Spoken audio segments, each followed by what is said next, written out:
YouTube for another unboxing, and today I'm excited because I'm unboxing one of my favorite basketball shoes of all time from one of my favorite NBA basketball stars of all time, the Allen Iverson Question Mids, the first signature shoe that Allen Iverson ever had his rookie and sophomore years of the league.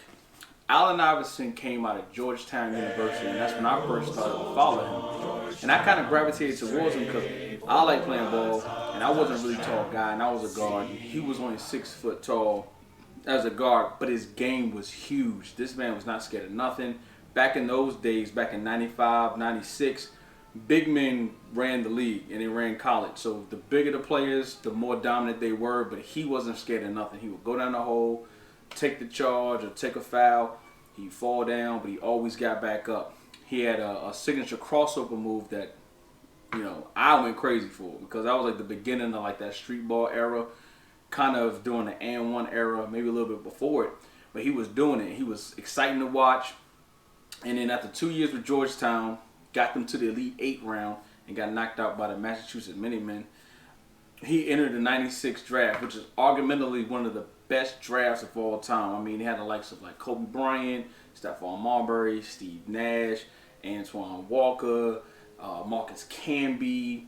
It was a lot of great talent in that draft. It was crazy. And Allen Iverson was picked #1 overall, and he went to the Philadelphia 76ers.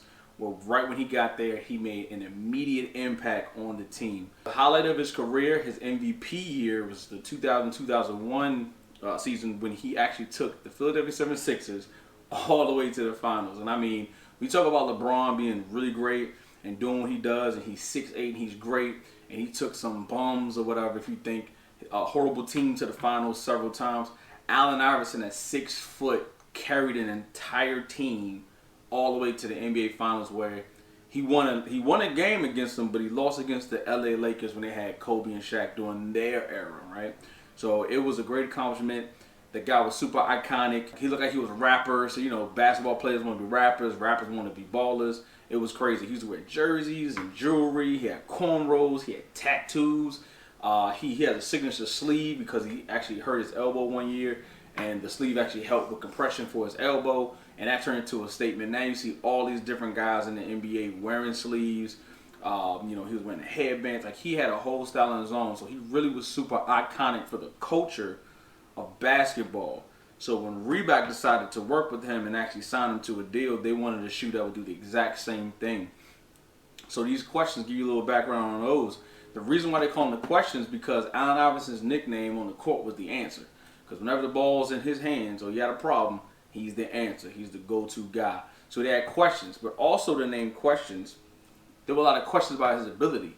Like I said, back then the league was all about big guys.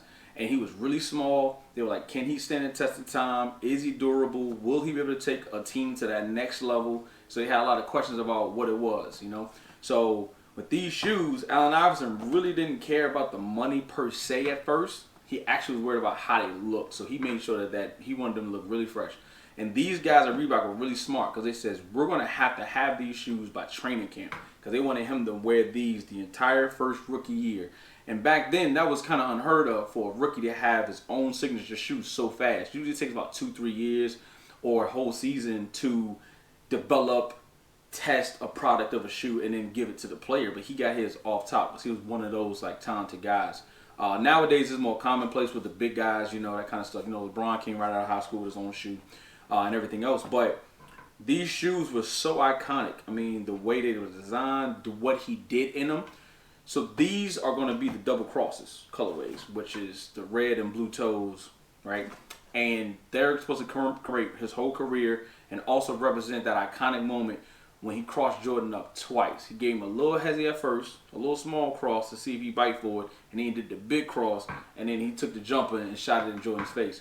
When we all saw that back in the day, because I was like in 8th grade, 9th grade, we went crazy. Like, I mean, it was like you had to have that shoe. I had the lows, the blue toe lows. I love those shoes. I wore them all the time. I swear I was Iverson on the court. He was a big idol of mine. So they said, we got to have this shoe. And they did it at the right time, because if he did that crossover in any other shoe, say he was like doing some regular Reeboks or whatever else, or maybe didn't get signed in some Nikes, they be getting all the money. So right there, they knew that was solidified. This shoe is going to be iconic because he has a lot of iconic moments. And these shoes represent him to me. I mean, the other ones are cool. You know, never really was a big fan of a lot of other ones, but these ones right here, I would always love these. So let's go ahead and get to the unboxing right now, man. Yeah. Oh yeah. Check these bad boys out.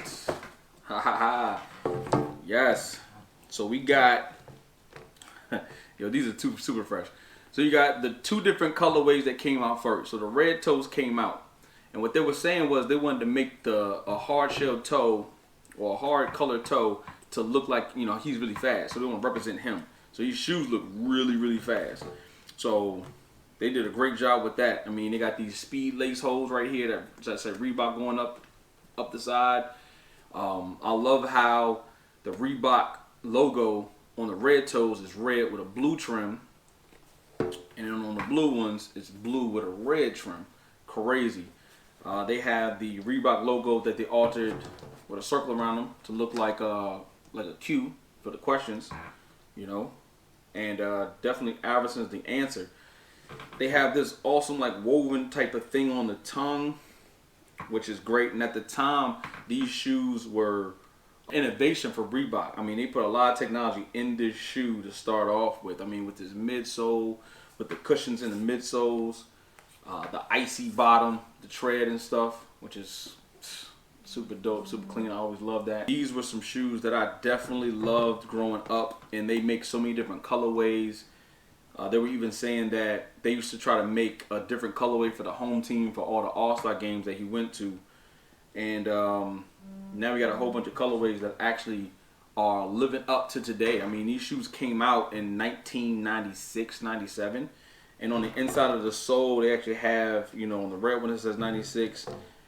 And on the blue toe, they have 97 to represent the year that he came into the league. I mean, for these to be that old and still, you know, holding up to this day, with new colorways coming out, it's ridiculous. But I see why, man. It's a timeless shoe. They're very comfortable. I don't know if you've ever worn these before. Very comfortable, very great basketball shoes to actually play in. They're very durable too. Yeah, these shoes are something else, man, like no other. You know, I love these, and I had to get a pair. These came out October 23rd, 2019. So yeah, I've been holding on to these things. Ain't really had anywhere to wear them.